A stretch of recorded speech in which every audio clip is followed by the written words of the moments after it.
50 years ago, in a time of great peril, a young woman named Alma Madrigal was forced to flee her home. Beside her was her husband, Pedro, and their 3 infant children, Julieta, Pepa, and Bruno. As they reached a wide river, their pursuers closed in. In a final act of selfless love, Pedro sacrificed himself to protect his family. In that moment of ultimate grief, a miracle occurred. The candle Alma carried began to glow with a fierce, magical light.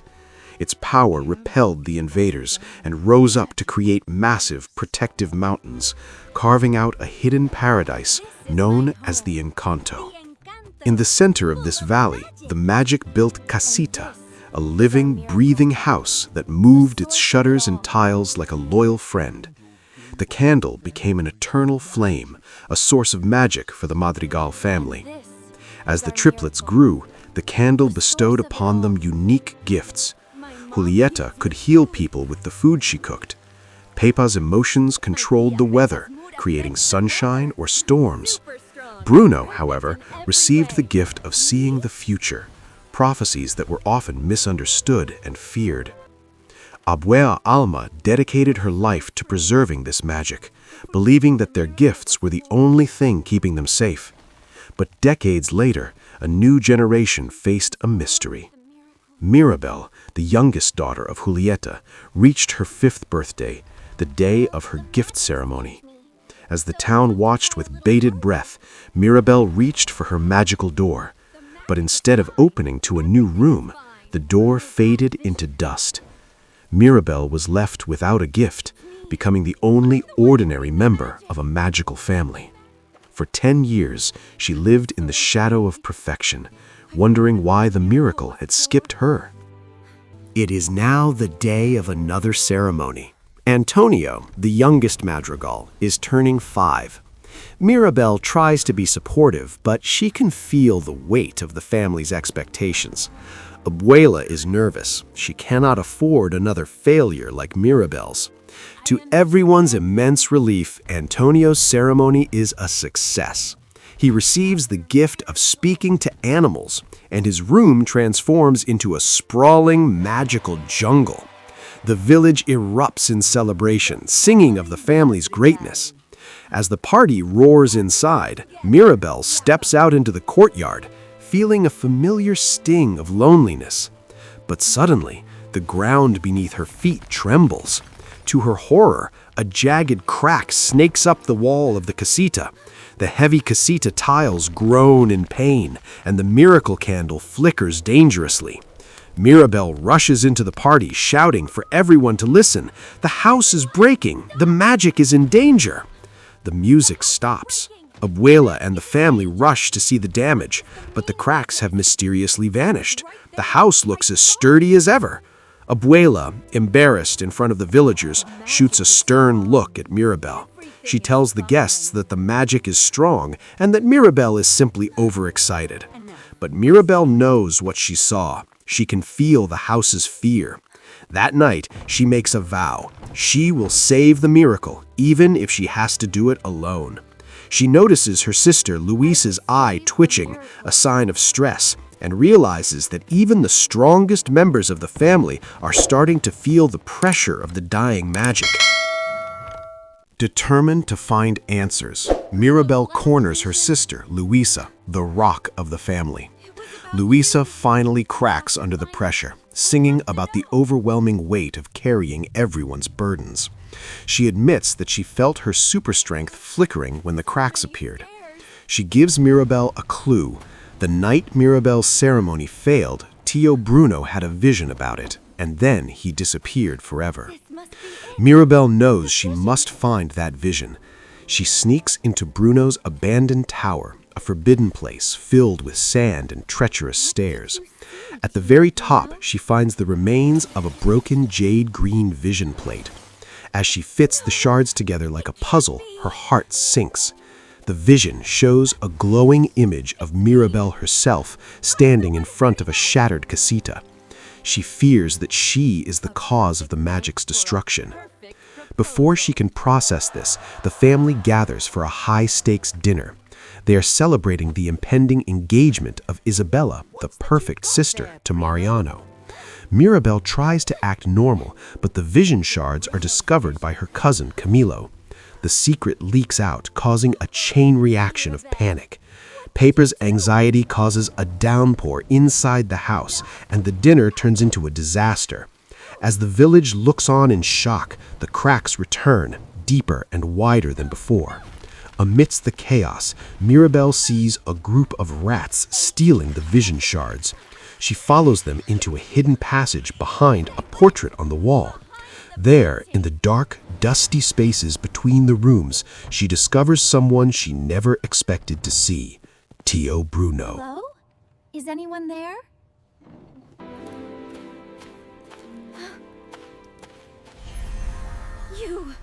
You have my vision. You weren't supposed to see that. Mirabel is shocked to find that Bruno never actually left the Encanto. He has been living inside the walls for 10 years, watching the family through small cracks in the plaster, accompanied only by his pet rats. He looks disheveled and nervous, having lived in isolation to protect Mirabel. He explains that his vision of her was undecided. It showed two possibilities. Either the house would break or Mirabel would heal it. He didn't want the family to blame her, so he broke the vision and hid away. "I'm the bad luck guy," Bruno mutters, but Mirabel sees the kindness in his eyes. She realizes that Bruno didn't leave because he was dangerous, but because he loved the family too much to let them think he was a curse. Mirabel convinces him that he is the key to saving the miracle. She begs him to have one more vision to see how the story ends. Reluctantly, Bruno agrees. They use Antonio's jungle room for space. Bruno's eyes glow green as the sand begins to swirl. The vision is blurry at first, but then a clear image emerges, a butterfly, and then an embrace. Bruno tells Mirabel that the vision is clear. To save the magic, she must reconcile with the person she is most at odds with, her sister, Isabella. To Mirabel, this seems impossible. Isabella is the golden child who has always looked down on her. But with the house literally falling apart around them, Mirabel realizes she has no choice. She must find a way to reach her sister before the last of the candle's light fades away. Now! Mirabel enters Isabella's room, which is filled with thousands of perfect pink roses. The tension between the sisters is electric.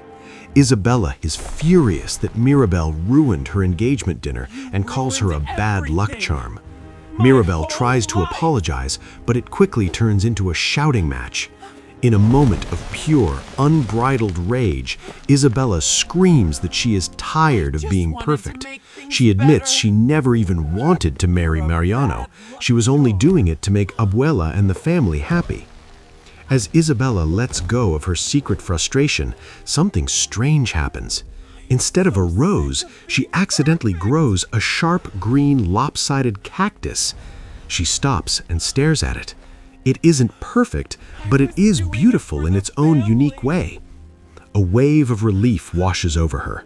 For the first time, she doesn't have to be the graceful princess. She begins to sing and dance, creating wild vines, colorful weeds, and exploding pods of pigment that stain her dress. Mirabel joins her, realizing that Isabella has been just as trapped by her gift as Mirabel felt without one.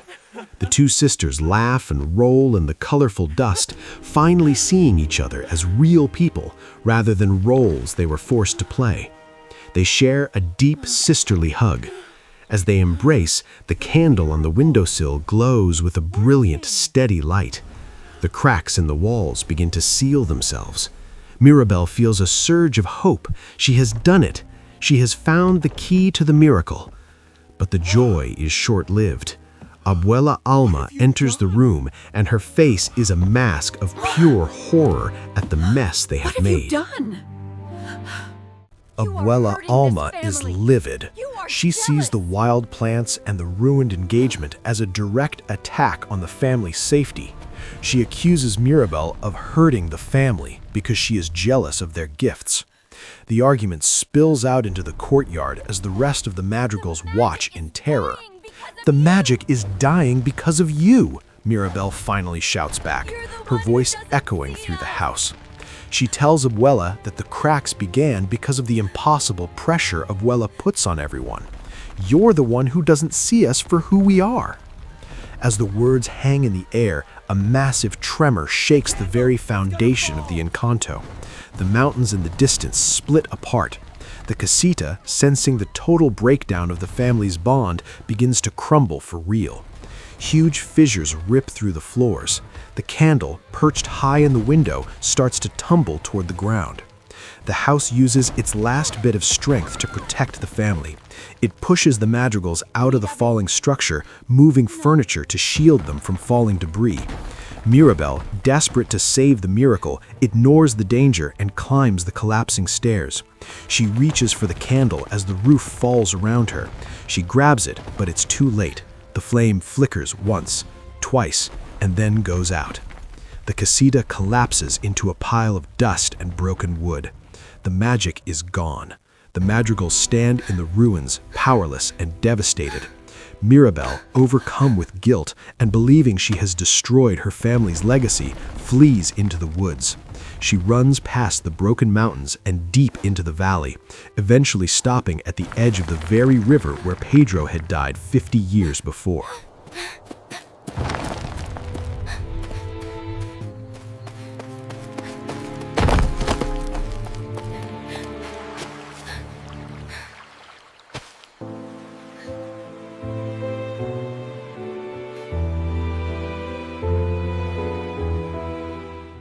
Mirabel sits by the river, weeping into her hands.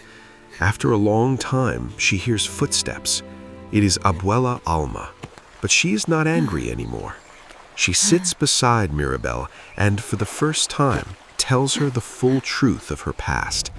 She describes the night Pedro died, the paralyzing fear she felt as a young widow, and how the miracle was the only thing that gave her hope. She admits that she was so afraid of losing that protection again that she forgot who the miracle was actually for. "I am so sorry," Abuela says softly. "I lost sight of our family because I was so focused on the magic." She looks at Mirabel with tears in her eyes and acknowledges that Mirabel was the one who truly saw the family's pain. Mirabel realizes that her grandmother wasn't a villain, she was a survivor who had carried a burden too heavy for one person. At that moment, a yellow butterfly, the same one from Bruno's vision, lands on a reed nearby. It is a sign of transformation and hope. Mirabel and Abuela embrace, a true reconciliation that heals the rift of 50 years. Just then, Tio Bruno arrives on a horse, ready to defend Mirabel, but he finds the two women in peace. He apologizes to his mother for leaving, and she pulls him into a hug, welcoming him home. Together, they return to the ruins of their home. They realize that they don't need magic to be a family. The miracle wasn't the candle, it was the love that Pedro left behind, which lived on in all of them.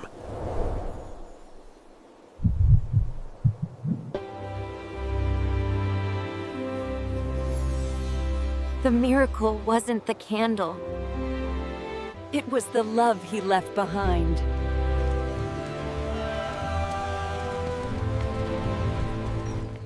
When they return to the village, they find the ruins of the casita surrounded by the townspeople. The villagers have come with tools and wood, ready to help the family that has served them for generations. Without their powers, the madrigals learn to work together in a new way. Luisa uses a hammer instead of her super strength. Peppa works in the sun without the fear of a storm, and Isabella gets covered in dirt as she plants seeds by hand. They realize that they are more than just their gifts. The work is hard, but it is filled with laughter and honesty. They rebuild the casita board by board, brick by brick. The new house looks just like the old one, but its foundation is built on a new understanding. When the structure is finally finished, the family gathers at the front door. They have a surprise for Mirabel. They have crafted a special doorknob engraved with a beautiful letter M. "We made this for you," they say, "because you're the one who brought us back together." Mirabel takes a deep breath and steps forward. As she places the doorknob into the wood, a spark of golden light erupts from her touch. The magic rushes back into the house, more vibrant and stable than ever before. The tiles begin to dance, the shutters wave hello, and the doors to every room glow with life. The Madrigals regain their gifts, but the pressure of perfection is gone. They take a family photo, all of them, including Bruno and the rats, and as the casita pulls them into a warm wooden hug, Mirabel finally knows exactly where she belongs.